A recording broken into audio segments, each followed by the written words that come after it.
Voici la télécommande Bluetooth à écran tactile.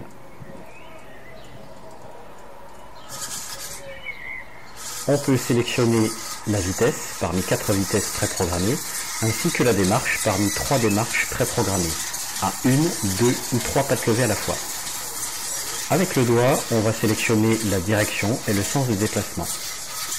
On peut, en cours de route, modifier la démarche ainsi que la vitesse. Lorsque l'on pose le doigt vers l'avant, le robot va aller vers l'avant, vers l'arrière naturellement, et lorsque l'on pose le doigt sur le côté, on commande la rotation, à gauche ou à droite.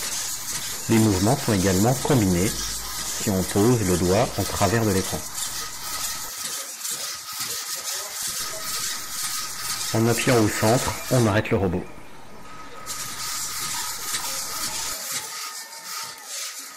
Ça permet également d'ajuster la garde au sol, donc de faire monter ou descendre le robot, ainsi que de le faire marcher en crabe d'un côté ou de l'autre. Ici une démarche très lente, avec 2 pattes levées à la fois. Moins il y a de pattes, plus la démarche est stable.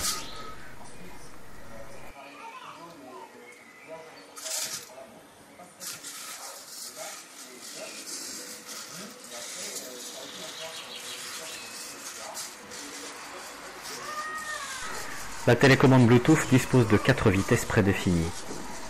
Lorsque l'on utilise le joystick PlayStation, pour chacune des plages, on peut faire varier dans la plage, donc la vitesse en fonction de la position du joystick.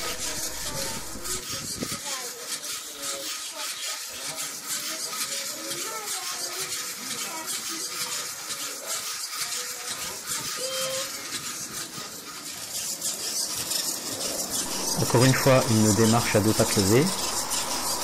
On peut voir sur le dessus donc le récepteur de la manette de jeu PlayStation et puis un tout petit module de réception Bluetooth HC06.